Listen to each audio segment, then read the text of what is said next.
Happy Friday, everybody. It is I, Mr. First Down, your favorite Titans fan, and I have escaped stadium traffic to arrive here. We just had a preseason game, the only one that we get in home this year for the Titans, and it was an entertaining game, and that all that means is that the preseason is over.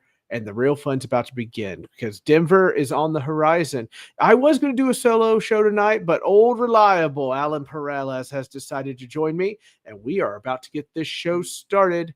If I can hit the right button, I think it's this one.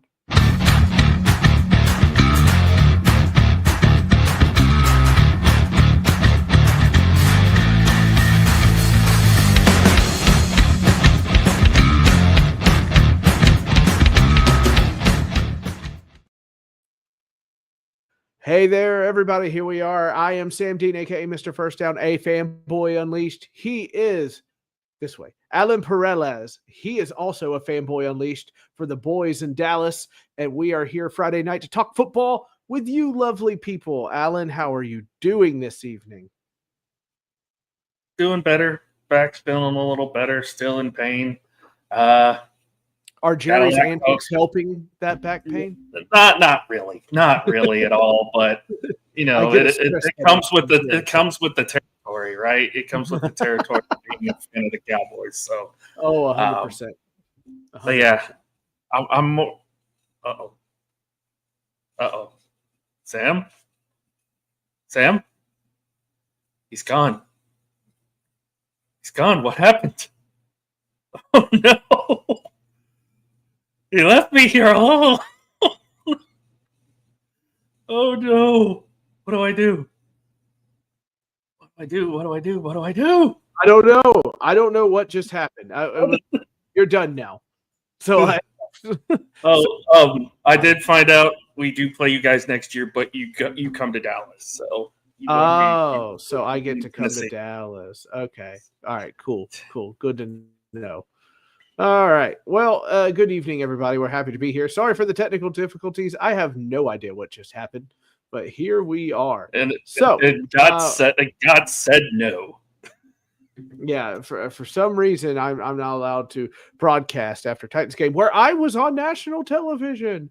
What? It was like the worst photo of me too, and I'm just like stroking my beard. I don't even have the glasses on. I'm just like focusing. Like, don't get hurt, Cam. Please, God, don't get hurt. Like, sweet, merciful Father. But I think we all have question marks about our teams all over the place. I think the big question for me, if you're the Titans right now, is it Brandon Allen or is it Trevor Siemian? Because I just got to be honest, I don't think Brandon Allen's done terrible, but Trevor Siemian looks more established. Let's just say that. It looks like he's more able to find his way out of trouble. Or maybe you just wait for the Cleveland Browns to drop somebody and then you pick them up as your backup quarterback. Any of those scenarios. Or, you can call Atlanta. You can call Atlanta. That's right. You like that? Which I'm pretty sure after tonight they're not going to be taking any phone calls because they did not look good tonight. Did they not? No.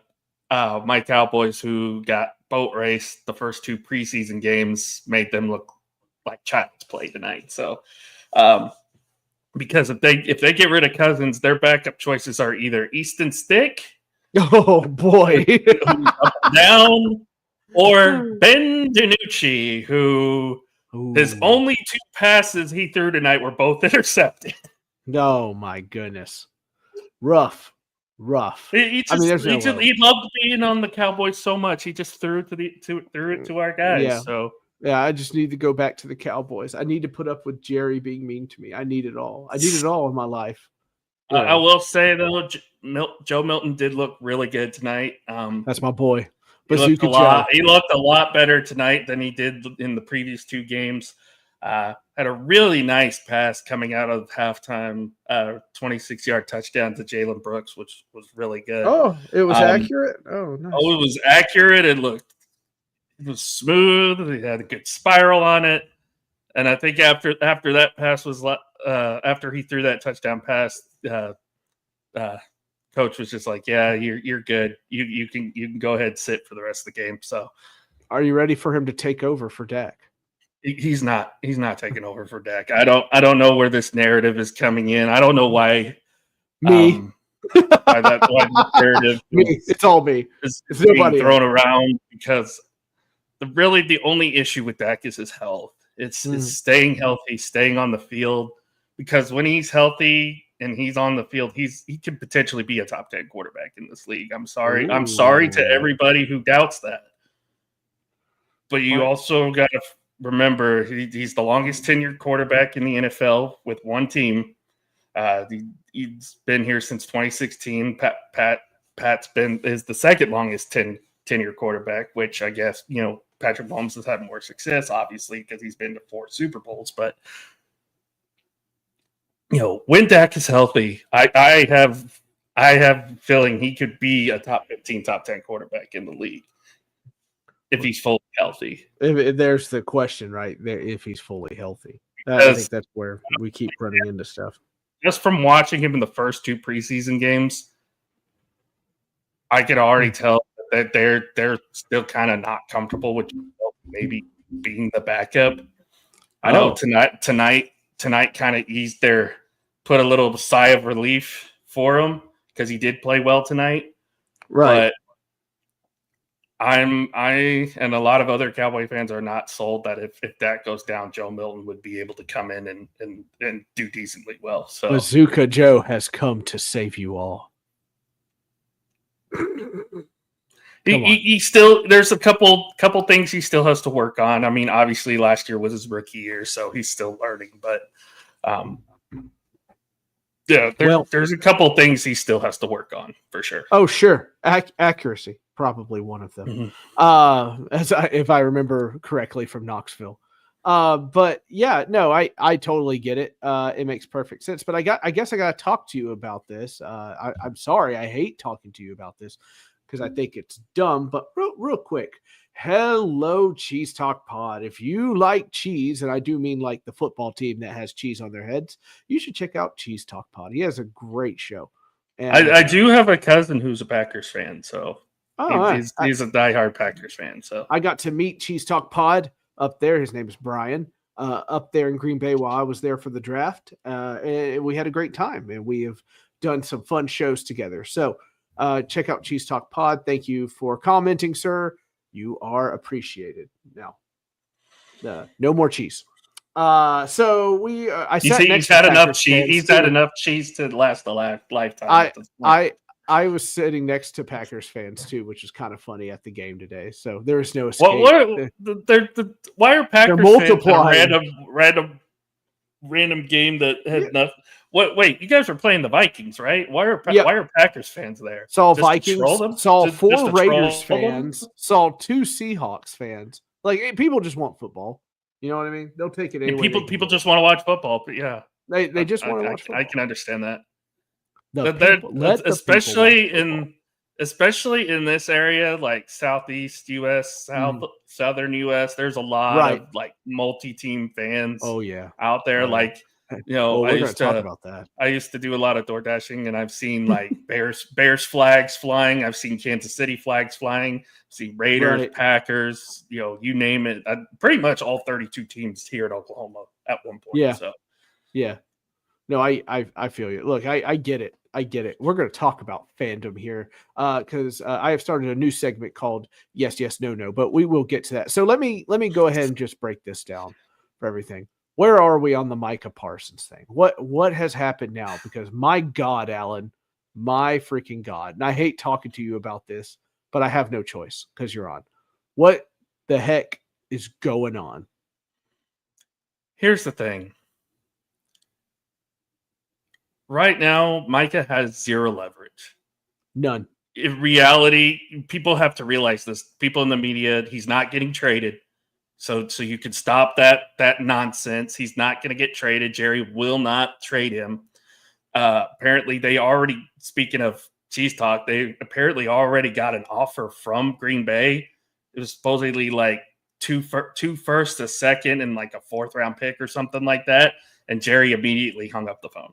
Like he's not trading Micah. This is the last year of his rookie deal, so he still has to play out this year. He's going to franchise tag him after the season's over. We already know this. What a mess. And then he's going to franchise tag him again. So you're going to have Micah in Dallas for at least the next 3 years. Do you think Micah retires for a year, then comes back or something along those lines? Nah. That's the only way to get out of it. The competitive spirit in him, he's going to want to play. He's going to want to play. I have a really good feeling. There's a good chance that he will play week 1, which is in 13 days. I don't think he's going to want to miss that opportunity. For real. Because, he's you can't tell me, and I'm not trying to back Jerry on everything that he's saying, but the thing is, they had a deal in place. It's the agent that hasn't come to terms with it. In fact, Jerry did say to Stephen A. Smith today that they actually were going to send the contract to his agent, but instead of actually hearing him out and seeing what the contract was, he just hung up on him, told him to stick it up his ass. So the agent didn't even bother to look at the contract first and foremost. So apparently his agent doesn't want him in Dallas. Yeah, that's Jerry's story. Okay. So apparently his agent doesn't want him in Dallas, I guess. Right. Yeah. And Micah shares an agent, and I know this is why there was a lot of Packers talks. He shares an agent with Jordan Love. Gotcha. So that's why there was a lot of Packers talks. That's why there's been a lot of Eagles talks. But this could be a case, and again, I'm not trying to come to Jerry's defense, because Jerry has made a lot of mistakes over the past couple of years, waiting till 4 hours before kickoff to sign your quarterback is not a good thing. Oh my goodness. Yeah. Waiting until 2 weeks before the season starts to sign your best wide receiver is not a good thing. No, it isn't. The negotiation tactics have to get better on Jerry's part. But there's also the case of, you have this sometimes with players that, and it's not just in the NFL, it's in every sport, where their agent just gets too much involved. They want too much of the pay cut. They want, a certain market is going to draw them a certain amount of money, stuff like that. And it could be, we're never going to know the truth from this, because nobody knows whether Jerry tells the truth or not. Right. We'll have to have a novel written a decade from now to figure out what happened. Yeah. You have cases like this where the agent gets in the way of the player getting the money he getting the money he needs, or it's Mike keeps saying it's not about the money, but we'll never know what's going on. It's kind of the same situation Freddie Freeman went through. His agent turned down the offer that the Braves had. The Braves offered him the same contract that the Dodgers gave him, basically, but his agent turned it down, and apparently Freddie never knew about it. So, and Freeman ended up going to the Dodgers. So had the history been rewritten, Freddie Freeman would still be an Atlanta Brave, and the Braves probably wouldn't be as bad as they are right now. So I get it.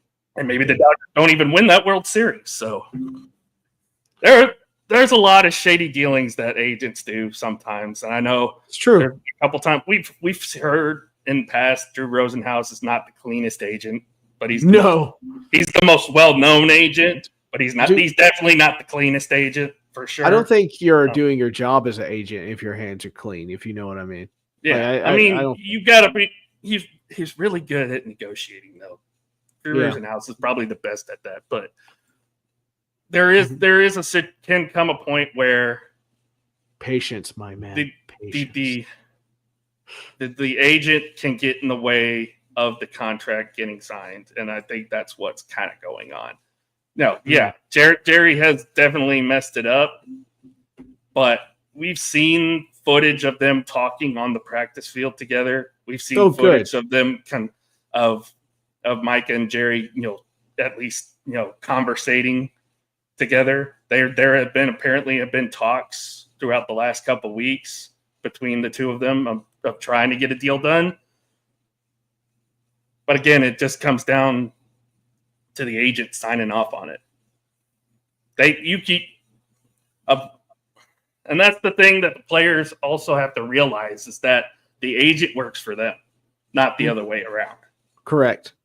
The ball is technically in their court. They just have to grasp that point. Yeah. And I can understand Micah's frustration too. It's like if Sure. nothing's getting done, if nothing's going to get done, he's going to say what he wants to say. If he doesn't want to be in Dallas, cool. Like I'm not going to be ashamed of it. He's been a great player for us. Has he been hit or miss at times? Yeah. But at the same time, you've also seen how great he can be when he is, on his game. So, Absolutely. Am I going to be upset if he walks out the door? Yeah, a little bit. But at the same time, I'm going to be like, all right, we just got to figure it out and move on. Right. I agree. I'm with you. Well, thank you for that breakdown. Are you happy with how the preseason has gone as well as you can be? I'm decently happy that Cam has led to put together some drives. That's what I always worry about with rookie quarterbacks is the ability to take what the defense gives you and put together drives. And he has done well on that for 2 games. So do you see anything like that? Are you happy with something in particular? Anything like that? I mean, we haven't seen any of the starters play, so that's kind of a bummer to see. But they've kind of shown their hand on who's going to be doing what. You're going to have Jamal Williams be the starting running back. Looks like he hasn't played at all, but it seems like that's where they're headed. He's going to be the starter going into the season. Mozzie Smith, who we drafted 2 years ago in the first round, was a very solid defensive tackle out of Michigan. It looks like he's been relegated to a backup now after struggling the last 2 years. They brought in Solomon Thomas, who's a former 49er first-round pick. He's going to be starting alongside OC now. There's a couple guys that I'm really excited to have on the team now. James Houston, who former Detroit Lion, had bursts of flashes here and there. I dealt with the injury bug quite a bit. Played in the UFL last year, I think. He's looked really good. The pass rushers, this is why I'm also kind of saying that if we do lose Micah, I don't think it would be that big of a deal because the pass rushers we have, you have Sam Williams, he's coming off injury. He should be okay. Dante Fowler, who's a backup, who's already proven the last couple of years that he still has that kick in him. James Houston's looked great. And then we got another guy from the UFL who I'm very familiar with because he played for Oklahoma back in the day, Perrion Winfrey, who's looked really good the last couple games. And I think the defensive line is gonna look pretty solid. Hopefully they can figure out the run game. They've looked pretty good tonight stopping the run. Of course, Atlanta didn't look good at all, but that's just the thing. I was feeling really good about Atlanta. Against the team like a Baltimore, against the team like the Rams. They didn't do well per se, especially against Baltimore. Baltimore raided down their throats, and I'm still kind of worried about that because you do have teams that you play twice a year that have that ability to run the ball. But overall, I think defense is going to be fine. Cornerback, I'm a little wary of because of the injuries. I like the new linebacking core that we got. Getting Kenneth Murray and Jack Sanborn, I think, is going to help. Getting Overshown back from injury is going to be great. Solid linebacker room, I think, that they have. I think it's going to be pretty much overlooked because of just how good the division is overall. And I think the only other concern I really do have is running back because we haven't seen Williams run at all in game yet. We've seen him in practice. He's looked okay, but we haven't really seen him in a game type setting. And then, of course, Jaden Blue got hurt towards the end of the game tonight. So there's a little concern with him. And all you have other than that is Phil Maffa, who you drafted in the 7th round, I believe, who has looked pretty good, I will say, and Deuce Vaughn. Gotcha. So sounds like again, a pretty running back room will be still a question mark going into the season, but I think quarterback's question mark. I don't care what you say. Dak is done.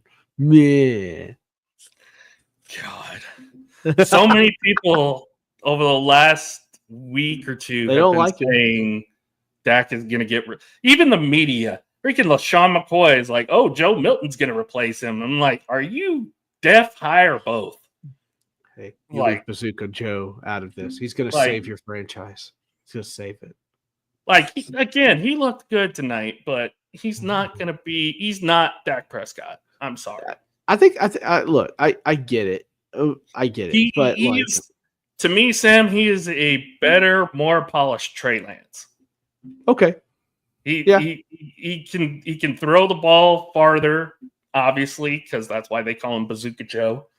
I will say, howdy, Carlos. You know what? I'll say this: he's what Anthony Richardson was supposed to be in his first year. Gotcha. A guy who can run, a guy who could throw deep, and a guy who many people thought was supposed to be, the franchise guy, but he's got accuracy problems still. He's got accuracy problems, but when he's accurate, he's accurate. Absolutely. So, again, I liked what I saw from him tonight. I think he solidified him being the backup at least for this year. So, gotcha. I'll give him that.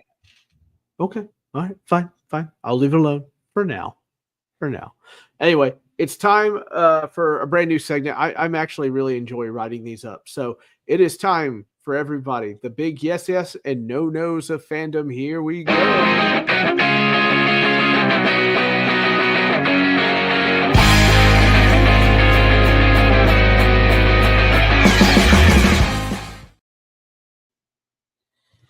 Sorry, Carlos is on some weird tirade about backups and everything and bazookas. How's that? All right. You probably just got done watching the Texans. Yeah, I don't know if they played tonight, but I'm just saying stuff. Absolutely. I hope you're doing well, Carlos. I love you too, Carlos. Love you too. Welcome to Yes, No. Here we go, everybody. All right, Alan, pressure's on. All right. Can you have more than one favorite NFL team? My answer is equivocally no.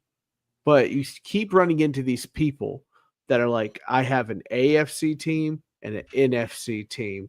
Or my favorite, I'm a Titans fan and a Steelers fan. No, you're not. You're one or the other. That's a no for me. Where do you stand on that? Sorry, Carlos. I'll be quiet now. It really just depends on the situation for me. It's why can't it be cut and dry?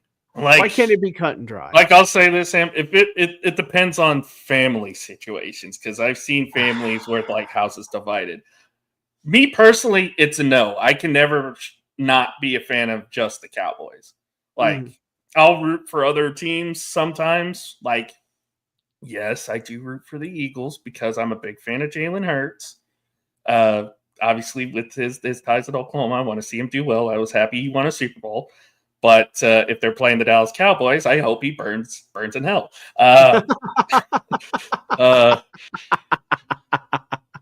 You go to hell and you die. I will always be a diehard Cowboys fan. And if anybody wants to know, I became a fan when they were dog shit in 2001.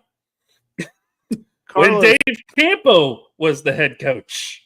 To me, the kids can choose wherever they want. If the house is divided, the kids got to choose. That's how I see it. And we had the revolving door at quarterback between Tony Banks, Anthony Wright, Benny Testaverde, freaking Quincy Carter came in. I think that next year they picked him up in the 2nd round. But yeah, I don't think I would ever wear anything but a Cowboys jersey. Gotcha. Well, Carlos stole my second one. Are you allowed to wear another jersey? The answer for me is also no. Only if you lose a bet. Only if you lose a bet. Yeah, if you lose a bet, you're stuck. All right, you got to be a Yeah. man of your word. I totally get that. I have never put myself in a situation to do that, and I wouldn't. Or would you wear a college jersey instead? No, no, I wouldn't do that. I'm not a troll. I don't think so. I've been known to be a troll. Oh, are you talking to Carlos? Oh, no, don't. No. Like, look, we're all here. It's Friday night. We're having a good time. Carlos is a good friend of mine. Everything is hunky dory. So yes, no, I would. I couldn't willingly wear another team jersey. Oh, okay. No, he's a good boy. He's a good boy. Oh my gosh. No. There have been times where I've been like, if a certain player that I like goes to a certain team, I might.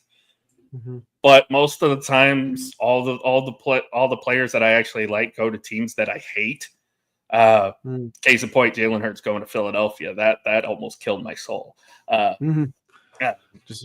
Sometimes you look at his picture of him in his Oklahoma jersey, don't you? And you just the other night I was watching the highlight of that Baylor game he had where they were down 28-3, had no CeeDee Lamb because he was hurt that game, and he came back and won that game at the end of the fourth. It was like 34-35 a win over Baylor that night. So, Carlos, how much are you drinking right now? Carlos, what's going on?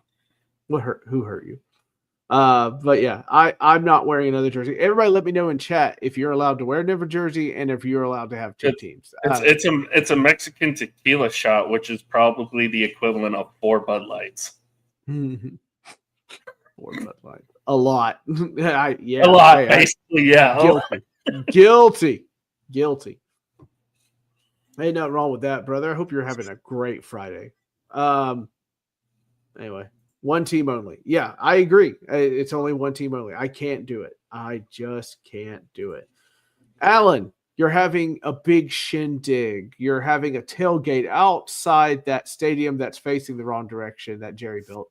Yeah, I know, but you keep running into them. It's weird. Alan, you know what I'm talking about, right? My AFC team is the Steelers. My NFC team. I'm like, no, we're not doing that. I mean, I'm kind of like that in baseball where I do root for the Chicago Cubs, but I'm more so a Texas Ranger fan than anything. You guys make me tired. You make me tired with your reasoning. Okay. You're having a big tailgate outside that stadium that's faced the wrong direction that Jerry built. And the wrong direction. The sun comes right through on the player's eyes. It's crazy. That's a design flaw. If anything. Yeah. Oh, is it a design flaw? I thought he faced it the wrong direction or something. No, it's a design flaw, if anything, to have that roof open the way it does. Oh, okay. So there you are. You're having your tailgate. You're like rolling like Cowboys. Yeah, whatever.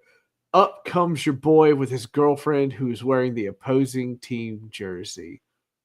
She allowed in?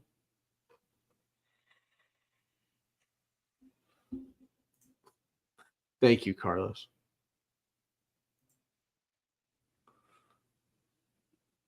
Yeah, look at you. It depends on the jersey.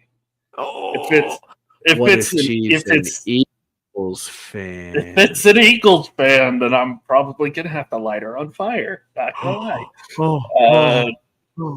If it's a Commanders fan, I'm probably gonna have her arrested.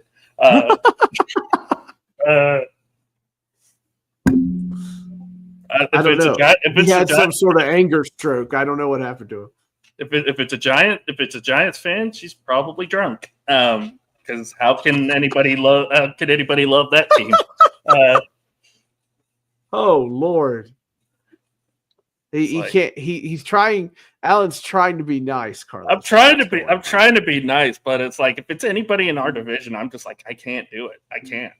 Yeah, that's my thing. If I have like a party or tailgate or something, somebody brings somebody and they're always wearing the opposite jersey, I'm like, why? Why do these people exist? Like if you're wearing a team jersey that's not in the game, I'm like, okay, I can kind of sure, no be problem. like, okay, that's fine. But if it's anybody from if it's anybody from the division or like the Cardinals, 49ers, or Packers, I'm just like, no. Unless it's family, which there's only one exception to that rule. I can't do it. I can't do it. I understand. Hey, no problems here with it. Alan, thanks for coming on, buddy. Do you have you got anything coming up, young man? Something nice, something pretty? Quite a bit actually. Oh lordy, we've got lay it out there. We've got Lock It In tomorrow. We're going to do our 3 to 5 college bets that we do all college football season. That's going to be on the Rec Room Sports Hub if you guys want to check that out. Myself, Tanner, and Scott. As it is week 0 tomorrow, we got real football coming back finally. Tomorrow, as we got the Dublin game in the morning, you got Kansas, of course, playing. You got a really good game between a really good game, I think, between Auburn and Baylor that could be fun to watch.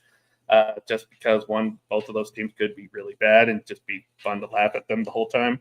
But then, of course, next week is the real week 1 because that's when all the big boys play. So, yeah, it's gonna be crazy. Like week 1, and we're getting Texas versus Ohio State. You're getting Texas, Ohio State. You're getting LSU, Clemson. Someone's season's going to end that early between Ohio State and Texas. I feel it. I just feel it. So you and I are both SEC fans now. No, I'm a newer one, but you've been an SEC fan for quite a while. Yeah. If there's one person that I cannot stand right now, it is Paul Feinbaum. He is an Alabama homer to hardcore. He comes. I don't know how people don't realize that he is an Alabama homer hardcore. To some degree, he's picked the Vols to beat them, and they did win a couple of times. You know what I heard him say today? He said there's no chance in hell that Ohio State has to beat Texas at home. The team that just won a national championship and a team that beat them in the playoff last year. It's also a Texas team that can't play against good competition. Because if you look at their games last year, their SEC schedule was a pushover, except for Georgia. Georgia beat the crap out of them twice. I get you. I don't know. I don't know. Paul Feinbaum's takes. There's some takes where I'm like, maybe, but there are some takes I'm just like, how do you have a job? Like, no, I get it. I don't like him. I just wanted to throw that up there. But yeah, lock it in tomorrow on the Rec Room Sports. Might be doing a Rec Room show on Tuesday. I'm not sure. I think Wednesday I'm actually going to be on IOW Sports with our favorite guy, Wildcard Mar. So get to talk about the Cowboys some more. Oh, wonderful, boy. Lovely! I love talking about this team, Sam. It just overwhelms me with joy. Does it warm your cockles? Do you feel your cockles burning? Overwhelms me with joy and happiness and suffering and pain. And yeah, well, at least you didn't have to talk about what jersey color belonged to what city and everything like that. Okay, listen, we all go through it. You just have Jerry Jones. I've said this to you before twice tonight, Sam. I really do think the Titans have a chance to win that division. If they do, dude, I will be losing my. And I think Scott said it best on the LTS on y'all's show Thursday night. Winner of this division might be 8-9. Yeah, no, 100%. Division's crazy. We all got to get some sleep. I will catch you next time on Fanboys Unleashed. Next Friday, hopefully at 8:30. We will catch y'all later. Be good and have a great weekend. Tighten up, everybody. Boy, that was a fun preseason game. I'll see you later. Triple doink. Bye-bye. How about that?